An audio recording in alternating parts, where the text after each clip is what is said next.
In this video, we're going to talk about linear programming. And linear programming is often used to help companies determine pricing or quantities of items they must order. So, in this instance, we have an assistant manager of TechTown Technologies. The manager has asked you to do a cost analysis to determine what stereo systems the store should order. Next month, you will order 2 types of stereo systems: home theater audio systems and shelf systems.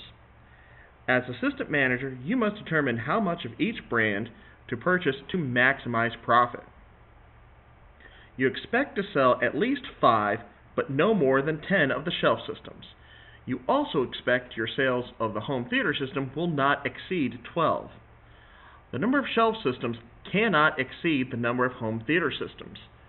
Each home theater system produces $70 profit for the store, and each shelf system produces $30 profit for the store.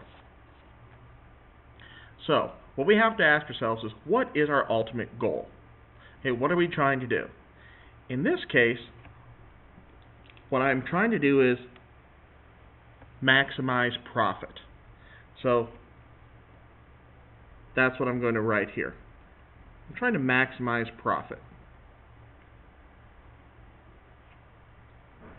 So let's define what our decision variables should be. Decision variables is just a fancy way of saying what types of things do we have. So in this instance, I'm going to let X equal the number of home theater audio systems. And I'm going to let Y equal the number of shelf systems.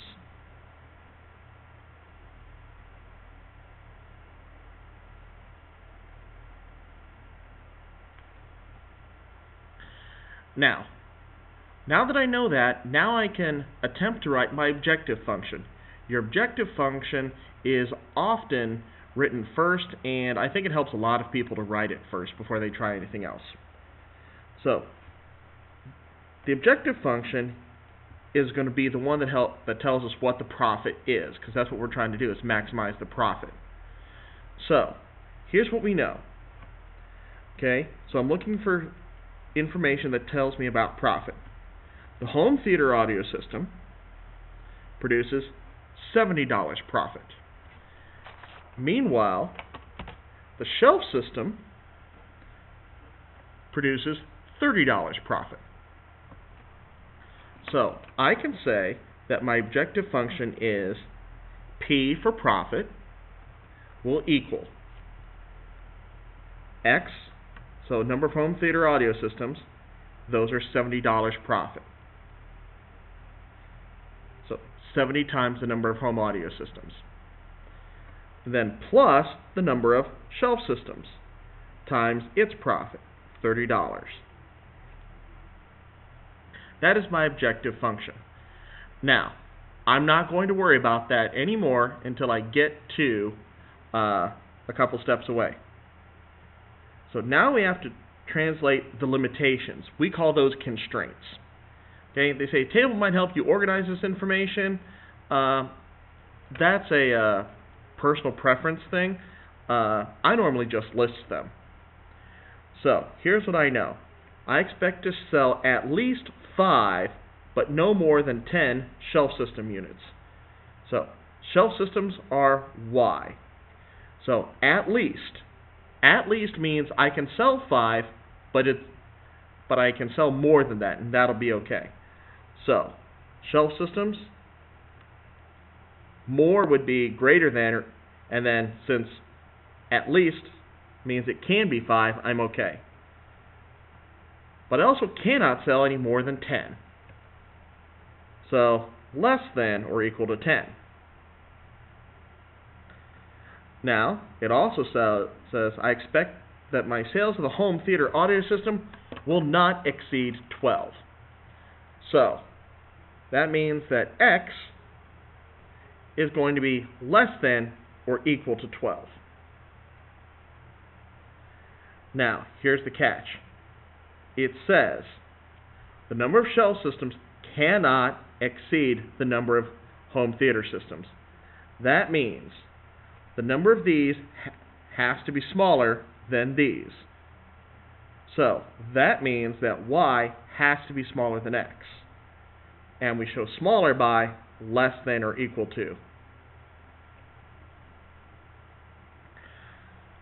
Now, linear programming is just a fancy way of saying I'm going to put a bunch of graphs on the same grid and I'm going to look to see where things overlap.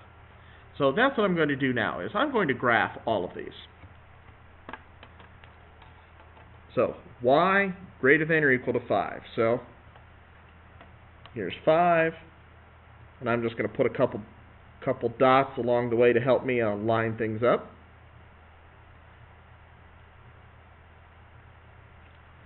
Okay, and since they have equal to, I'm going to make my line solid.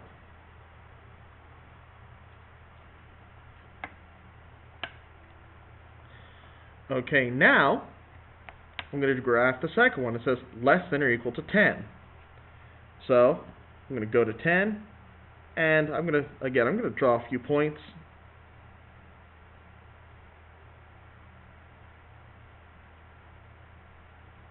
Just to help me draw that straight line again.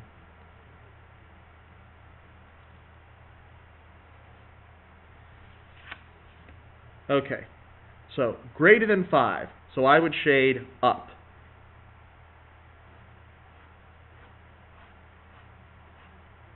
Less than 10. So I'm going to shade down.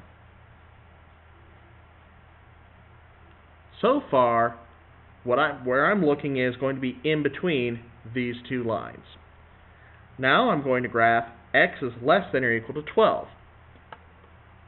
So I'm going to use a green pen for that.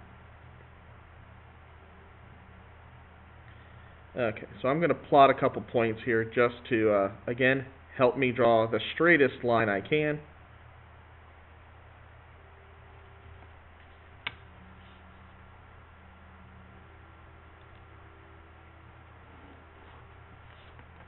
And it says less than, so that's going to be everything to the left.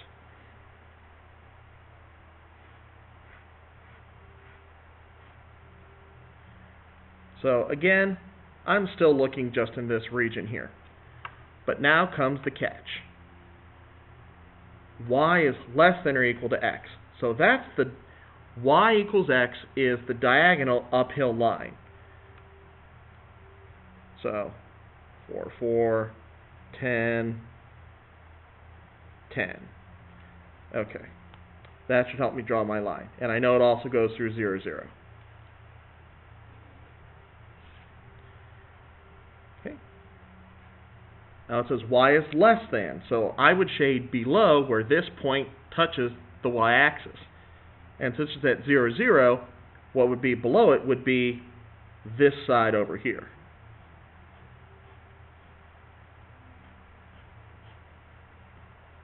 Now, the part that I care about is this region right in here.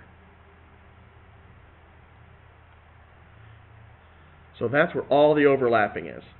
So, when we turn the page over, okay, we care about the corner points or the vertices. Okay, all those that's just where these lines intersect the shaded region. So we have, let's see, the point here, it looks like this point right here looks like it's at 5, 5.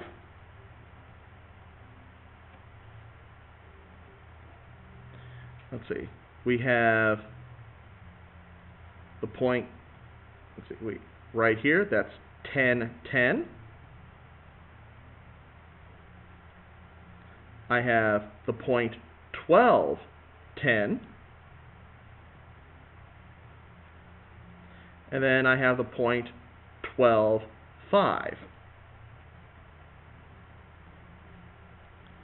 Now, the order of these points does not matter. Okay, if I wanted to have 12, 5 at the top and 10, 10 at the bottom, that part doesn't matter. As long as all four of these are listed somewhere, we're okay. Now remember, our profit function is P equals 70x plus 30y. That came from section B. So now I'm just going to plug these numbers in for x and y.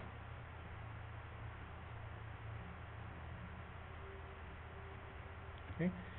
In this case, this gives me 500.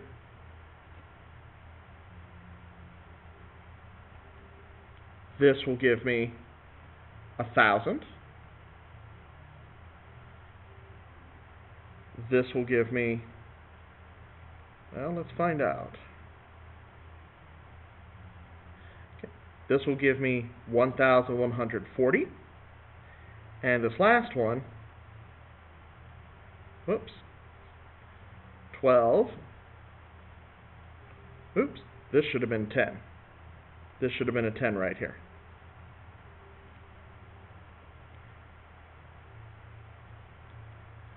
Okay, and this right here is 990. So, now I look at these. Okay. That says, what does a point in the feasible region represent? And that would be, a point in the feasible region would be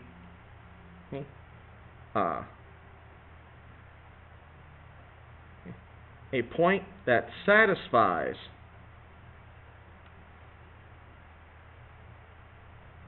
all constraints, okay, and a point that's not in the solution region would be a point that does not satisfy all constraints. In this problem, this means that if I ordered the number of shelf systems and home theater audio systems using a coordinate inside that feasible region, I would be okay. My manager would be satisfied with me. But if I were to order the number based on a point that's, say, over here, I would be in trouble because I've not satisfied the limitations that he has placed on me, or she. So, they want us to find the maximum and minimum profit if they exist. Well, the maximum or minimum is going to occur at one of these vertices. Okay? So, the smallest number is 500. So that's the minimum. The greatest profit possible is this 1,140.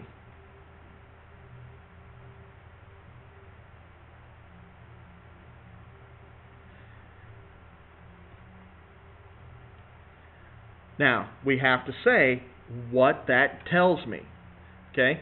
So I get that max profit when I order 12 of the home theater audio systems. Okay? And when I order 10 of the shelf systems.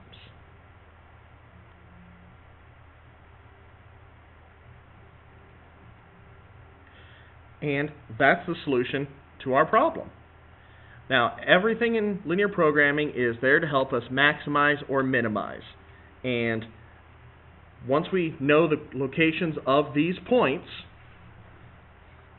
okay, of the feasible region, we take those points, we plug them into our objective function, and find either the largest number or the smallest number, depending on what they're asking.